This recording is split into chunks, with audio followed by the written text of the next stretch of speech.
Opened very strong, came above, and did a really nice 1 minute open range breakup. Uh, but for some reason, stock was gapped down, and I really don't know why I jumped in long in there. I really didn't like that. The stock was gapping down, and I had.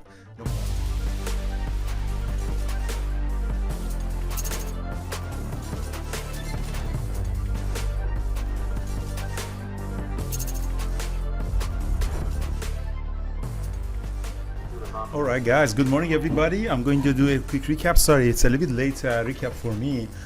This morning I had to run, and I didn't have the camera working. So Monday, markets gave us some volatility, especially on Tesla. So since Elon Musk and become the CEO of Twitter, Tesla is down 26%, and obviously I think he's selling shares to just raise money for operation of Twitter. And Twitter is probably they say it's the second worst deal ever in the history. So the amount of money that he's losing on Twitter, and he can't really turn it around, and it's just a mess Twitter right now. At the open, Twitter was gapping down 3.4%. The whole market was kind of gapping down, but Tesla was really gapping down about 3%. Opened very strong, came above, and did a really nice 1 minute open range breakup. But for some reason, stock was gapped down, and I really don't know why I jumped in long in there.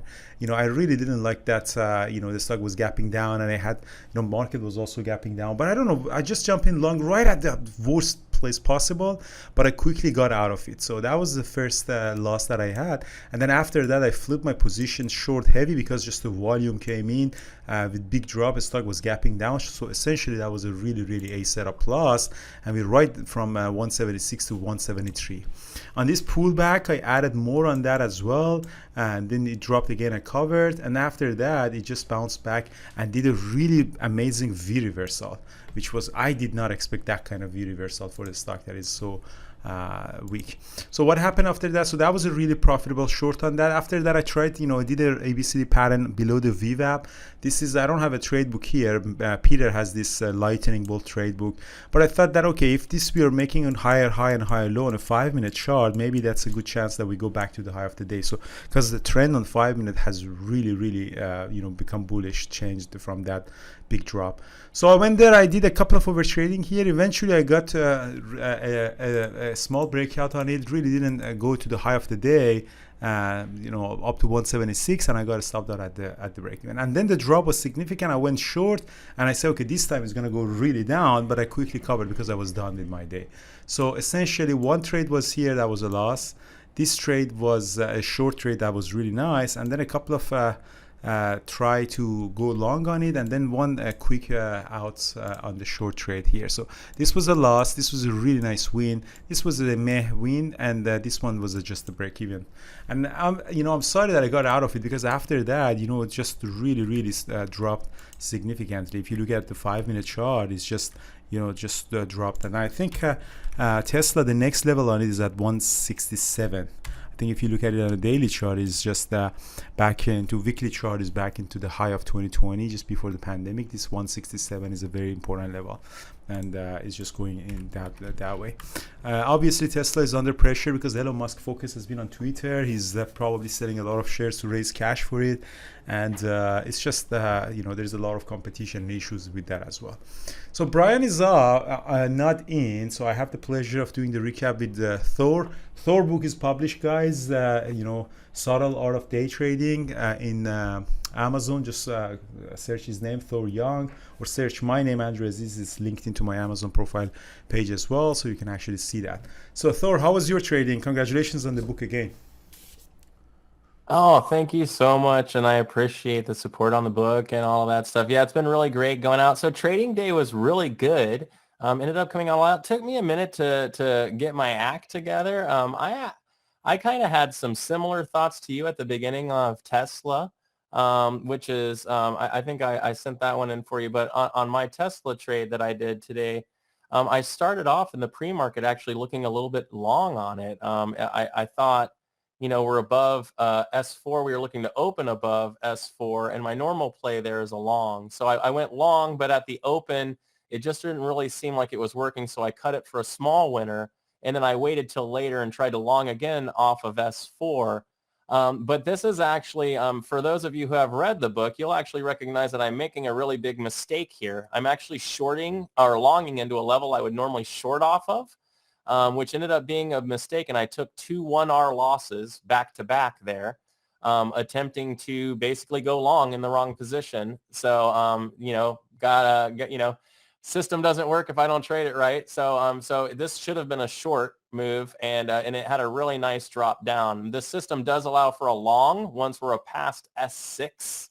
So finally, all the way towards the end of the day there, I'm finally back long, all the way at the end, and I've got my money back on my stops on that last trade there. You can see off of 169.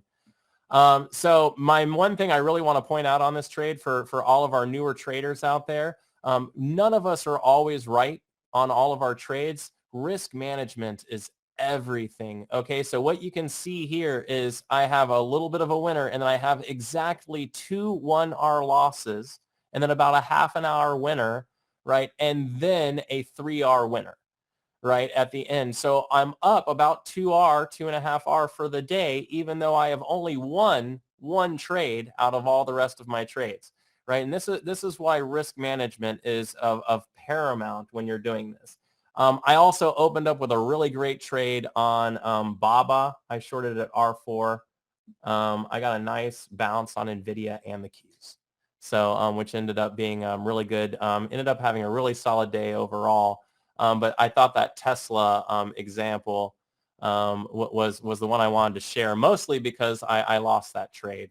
And I always want to try and make sure I highlight the trades that I don't make profit, that I struggle with more than those. Well, that's the That truth was my day. nature of that's the truth nature of trading, is that sometimes you said something that I really like, that the system doesn't work if you don't trade it well. So obviously when you really don't have a trade book and you start trading it, obviously you lose on that. I'm actually surprised that you didn't short the Tesla right at the open at around 176. That drop at the open was your signature short at 177, 176.80. Yeah. I don't know. I was backwards on it. That's why I said it took me a couple of trades, and all of a sudden I realized, like, what are you doing here? So if not at that point, I wasn't in a good spot for short, so I had to just wait, and I finally got along much later. But yeah, I played that one. I played it wrong. Yeah, perfect. So that was a pretty good day for me. I mean, I guess if I were trading, if I were holding this short here when I got stopped out on it, because I had a really good day. I didn't want to trade anything. I would have taken more on that. I think Tesla is going to be under pressure probably in the next couple of days as well. 167. I think we're going to test 167. It's either today or in the next few days we're going to test 167. I think nobody knows exactly why it's setting up, but definitely, first of all, Tesla is overpriced. Second of all, I'm sure Elon Musk is selling himself to raise cash for that. Other than that, SPYs, we had the oil that dropped a little bit because OPEC announced they're increasing the production. And after that, I don't know what happened at 12 o'clock that it squeezed back up. I don't know what was that. Do you know what was that at 12? No, I'm not sure what. I wasn't sitting down when that happened, so I just kind of got in a little bit later. I think it was just kind of some random news that hit the market that ended up actually, I don't think it was even verifiable. I think it just kind of spiked the market for a second and then went away. Yeah, so the oil was down 4% and is now back up to $80. So SPY is kind of also holding around 0.25%. Qs is a little bit weaker. Perfect. Okay, guys. So thank you so much for watching it.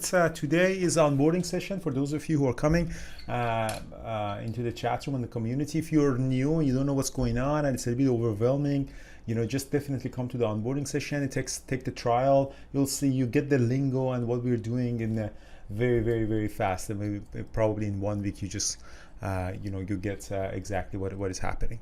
Other than that, thank you so much, guys, and I hope everyone is having a good day. See you all tomorrow morning in the chat, guys.